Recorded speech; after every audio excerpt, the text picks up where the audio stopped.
राह में आए जो दीन दुखी, राह में आए जो दीन दुखी, सबको गले से लगाते चलो, प्यार के मोती लुटाते चलो, प्यार के मोती लुटाते चलो, प्रेम की गंगा बहाते चलो, प्रेम की गंगा बहाते चलो, प्रेम की गंगा बहाते चलो। परम पिता परमेश्वर की दया से आज हम सब मिलकर गुरु पूर्णिमा के पर्व को मनाने जा रहे हैं। आप सभी को गुरु पूर्णिमा के पर्व की लख लख बधाई हो।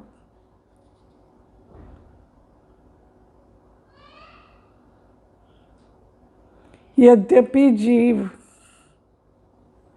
ब्रह्म का ही अंश है, तथापि भौतिकता के वशीभूत होने के कारण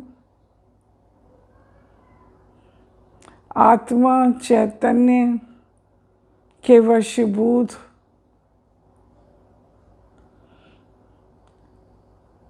स्वरूप परम प्रभु का साक्षात्कार नहीं कर पाती है। जीव और परमात्मा के इस आवरण के कारण परमात्मा का साक्षात्कार ही संभव नहीं है। भौतिकता के इस आवरण को विच्छिन्न करने के लिए एक शक्तिशाली माध्यम की आवश्यकता होती है। ये माध्यम कोई और नहीं, गुरु ही है। गुरु ही वो ज्योति जलाता है जिससे साधक का अज्ञान तिमिर से पूर्ण हृदय सहज ज्ञान के आलोक से आलोकित हो उठता है। मानव जब जन्म लेता है तब उसकी जननी उसे स्नेह से पुचकारती है, तभी सर्वप्रथम वो माँ के स्नेह व दुलार से परिचित होता है। तब मानव को सर्वप्रथम उस स्नेह का ज्ञान होता है जिसे माँ सिखाती है। माँ जानती है कि बच्चे को कब क्या देना है। गुरु भी जानता है शिष्य को कब क्या देना है। माँ और गुरु दोनों का काम एक ही है। माँ बच्चे को संवारती है और अच्छे और बुरे का भेद बताती है। ये कार्य सही है और ये गलत है, क्या करना है और क्या नहीं करना है। समझदार बच्चा माँ के इशारों को समझता है और संवर जाता है। गुरु भी यही करता है। माँ से थोड़ा अलग गुरु भी माँ की तरह ही शिष्य की उंगली पकड़कर आध्यात्म पथ पर ले जाता है। यद्यपि जीवन का एक ही अंश है, भौतिकता को वशीभूत होने के उसे जीवन जीने की कला सिखाता है। गुरु की महिमा सर्वविदित है। बिना गुरु के ज्ञान नहीं मिलता। कबीर साहब कहते हैं, गुरु गोबिंद दो खड़े काके लागू पाए, बलिहारी गुरु आपने जिन गोबिंद दियो मिलाए। गुरु एक ऐसा व्यक्तित्व है जो ईश्वर का साक्षात्कार करा सकता है। गुरु ने ईश्वर की सत्ता को पहचाना है और उसका साक्षात्कार किया है। गुरु का अर्थ है अंधकार से प्रकाश की ओर ले जाने वाला। ये सृष्टि ईश्वर की एक अनुपम कृति है।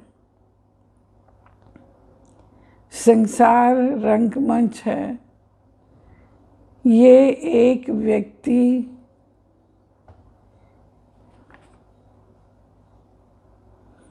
एक पात्र है जो संसार के रंगमंच पर अपना अभिनय प्रस्तुत करते हुए आँखों से ओझल हो जाता है।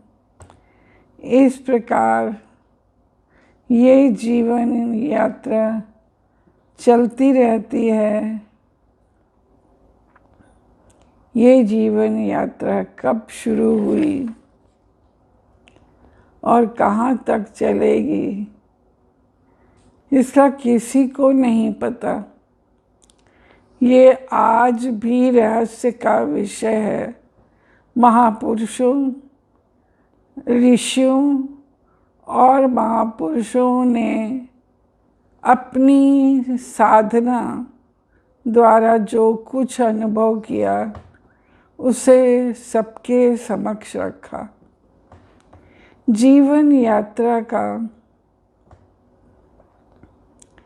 लक्ष्य क्या है और इस यात्रा को कैसे सुखद बनाया जाए, यही पर श्रेष्ठ गुरु की आवश्यकता होती है जो हमारा समुचित मार्गदर्शन करे।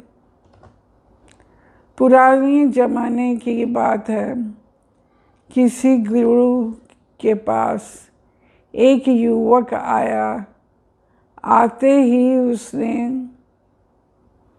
सवाल किया, मैंने गीता और रामायण का अध्ययन किया है, मैंने उसे कंठस्थ कर लिया है। इसके अलावा मैंने शास्त्रों का भी अध्ययन किया है और मैं उन पर प्रवचन कर सकता हूँ। ये सब मैंने खुद ही किया है। क्या फिर भी मुझे किसी गुरु की आवश्यकता है? गुरु जी मुस्कुराए और कहा, कुछ दिनों बाद इसका उत्तर दूंगा। युवक के समझ में कुछ नहीं आया कि गुरु जी ने अभी क्यों नहीं जवाब दिया। कुछ दिनों बाद वो फिर आया। गुरु जी ने उसे एक लिफाफा देते हुए कहा, इसे तुम्हें पास के एक गांव में पहुंचाना है। वो गांव नदी के उस पार है। तुम्हें चिंता करने की ज़रूरत नहीं है। नदी तट पर तुम्हें नाव के साथ नाविक तैयार मिलेंगे। ये कहकर महात्मा जी ने वो लिफाफा युवक को थमा दिया। दूसरे दिन वो प्रातःकाल नदी के तट पर पहुंचा। वहाँ नाव तैयार थी। नाव में बैठते ही उसे ध्यान आया कि उसे गांव का रास्ता तो मालूम ही नहीं है, और उसने महात्मा जी से इसके बारे में पूछा भी नहीं। उसने नाविक से पूछा तो उसे भी मालूम नहीं था। वो युवक वापस महात्मा जी के पास आया। उसने महात्मा जी से गांव तक पहुंचने का सबसे सुगम मार्ग जानना चाहा। तब संत ने कहा, यही तुम्हारे प्रश्न का उत्तर है। तुम्हारे पास साधन है, पर साध्य तक पहुंचने का मार्ग तुम्हें मालूम नहीं है। तुम ये अच्छी तरह जानते हो कि तुम्हें जाना कहाँ है, मगर रास्ते का पता ना होने के कारण तुम बीच में ही ठिठके हो।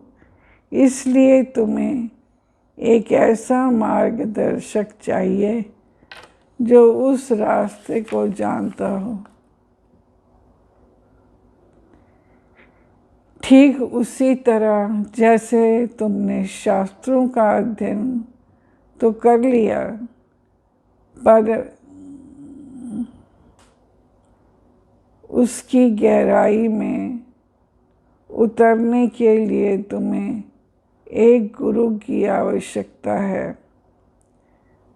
युवक को उसका उत्तर मिल गया और उसने संत से ज्ञान देने की प्रार्थना की। और संत ने उसे अपना शिष्य बना लिया। संसार में आने के बाद मनुष्य सांसारिक उलझनों में व्यस्त होकर परमात्मा को भूल जाता है। दैविक और भौतिक दुखों को झेलते हुए हर व्यक्ति के जीवन में एक ऐसा समय आता है जब वो सत्य को जानना चाहता है। यदि कभी पूर्ण जन्म के सत्कर्म उदय हुए तो भावनाएं आध्यात्मिक होने लगती हैं।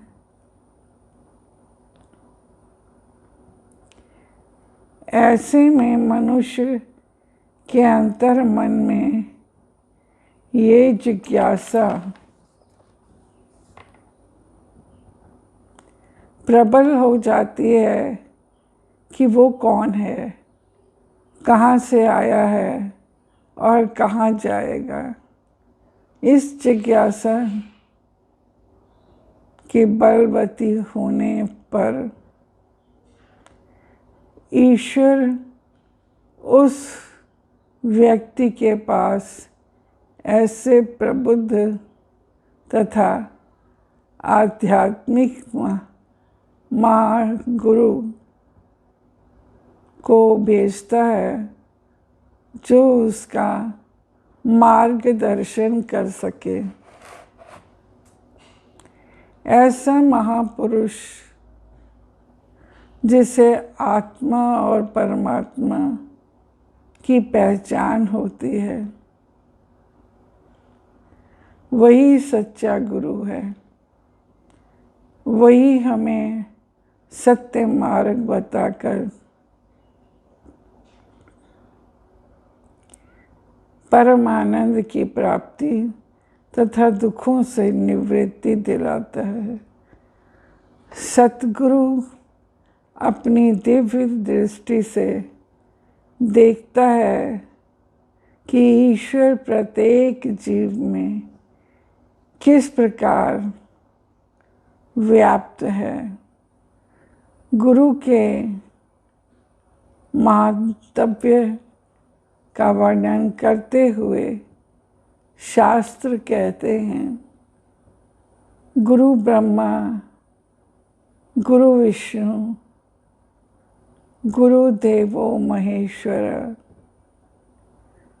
गुरु साक्षात पार ब्रह्म तस्मै श्री गुरुदेव नमः।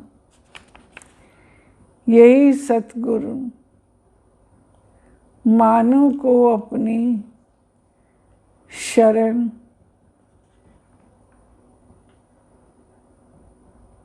रूपी नौका में बैठाकर संसार सागर से पार कराता है।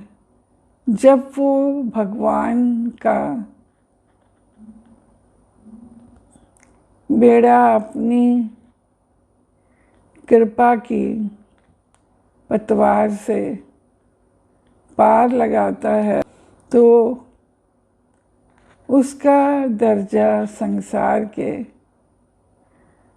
श्रेष्ठ से भी अधिक श्रेष्ठ हो जाता है, क्योंकि परमात्मा उसे जन्म देकर माया के बंधन में बांधता है, जबकि सतगुरु हमें उससे मुक्ति दिलाते हैं।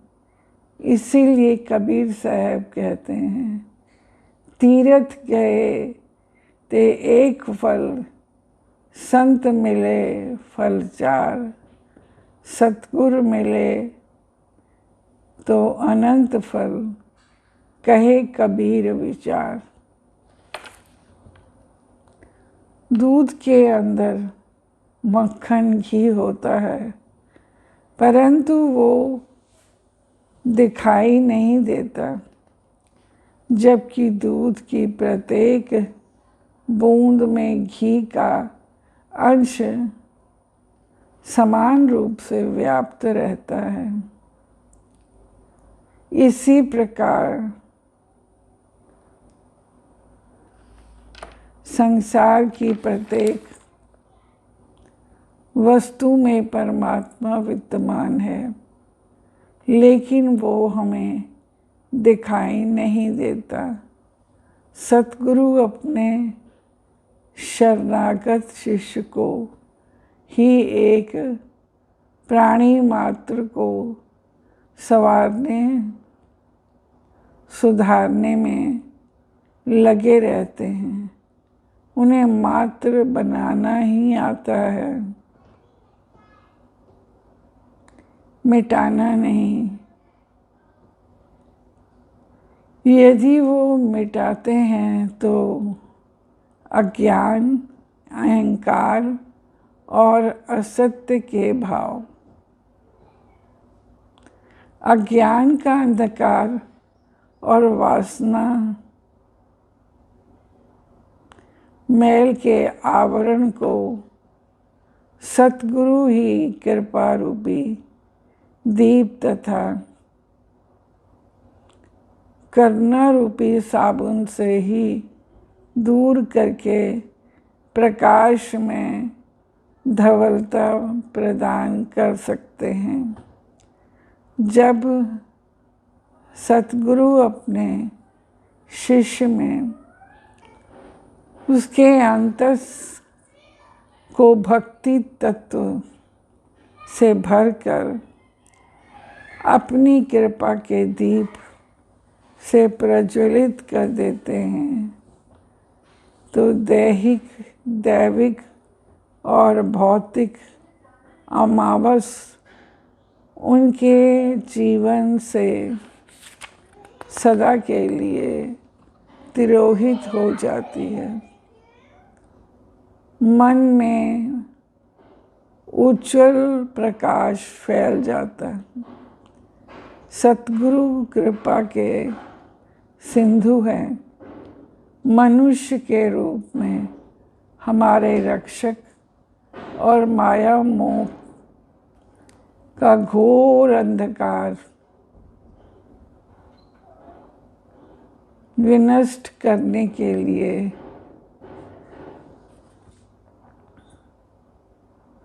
जिनके वचन सूर्य किरणों के समूह के समान हैं, वही इस संसार सागर से पार उतार सकते हैं। गुरु बिन ज्ञान न उपजे, गुरु बिन मिटे न भेद, गुरु बिन संशय न मिटे। जय जय श्री गुरुदेव। श्री रामचरितमानस के उत्तराखंड में मानस रोगों की चर्चा करते हुए गोस्वामी तुलसीदास जी ने इस तथ्य को रेखांकित किया है कि सतगुरु रूपी वेद के वचनों में विश्वास होना चाहिए। यही अधिकारी शिष्य के लक्षण हैं। उपनिषदों में कहा गया है कि सतगुरु के पास सतगुरु के प्राण शिष्यों में और शिष्यों के प्राण सतगुरु में बसते हैं। शिष्य रोगी है तो सतगुरु चिकित्सक हैं। जब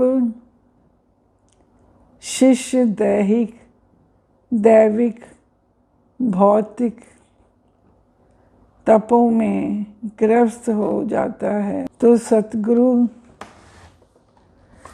इससे बचने की औषधि बतलाता है। सतगुरु की महिमा अनंत है, अनंत किया उपकार, लोचन अनंत उघारया, अनंत दिखावन हार।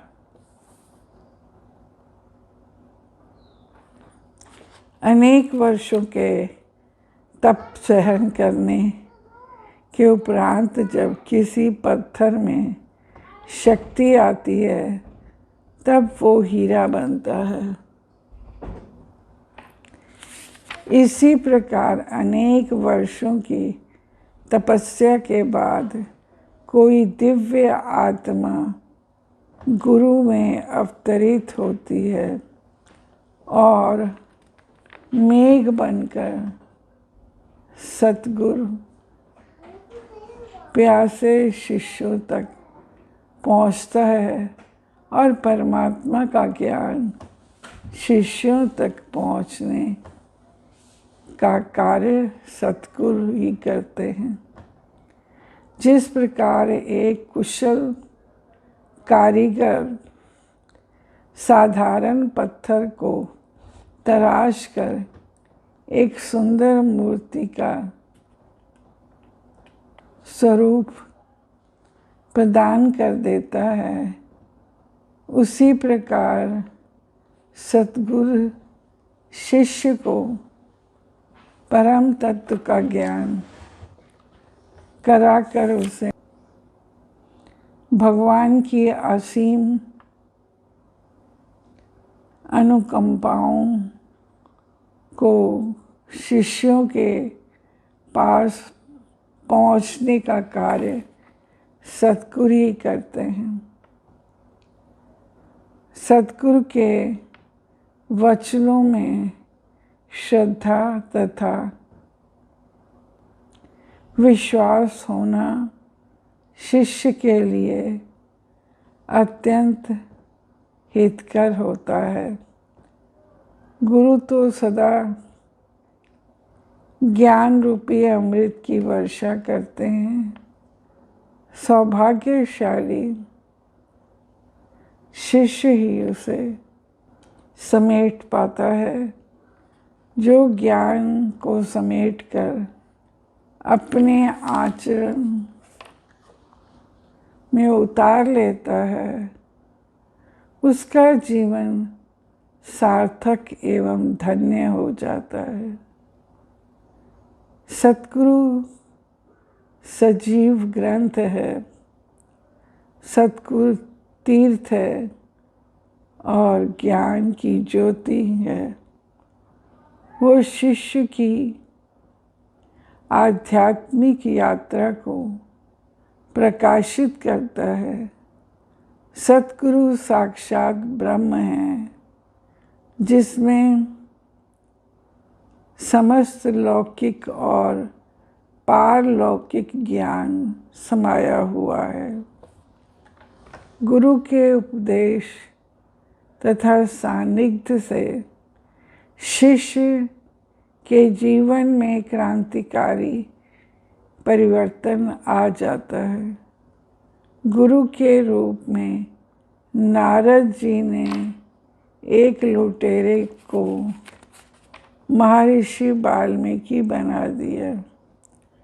स्वामी रामकृष्ण परमहंस ने नरेंद्र को स्वामी विवेकानंद बनाया। इसी प्रकार चाणक्य ने एक साधारण बालक को भारत का सम्राट बना दिया। समर्थ रामदास ने एक सामान्य बालक को छत्रपति शिवाजी बना दिया। सतगुरु का उपदेश वो सीढ़ी है जो शिष्य को परमात्मा तक पहुंचाती है, परमात्मा की अनुभूति कराती है। रामकृष्ण परमहंस के व्यक्तित्व से प्रभावित होकर सैकड़ों युवक उनसे मिलने के लिए आते रहते थे। एक बार अशांत सा दिखने वाला युवक उनके पास पहुंचा। वो रामकृष्ण से व्यग्रता भरे स्वर में बोला, महाराज मुझे अपने शिष्य बना लीजिए, मुझे गुरु मंत्र दीजिए। रामकृष्ण परमहंस ने पूछा, तुम्हारे परिवार में कितने सदस्य हैं?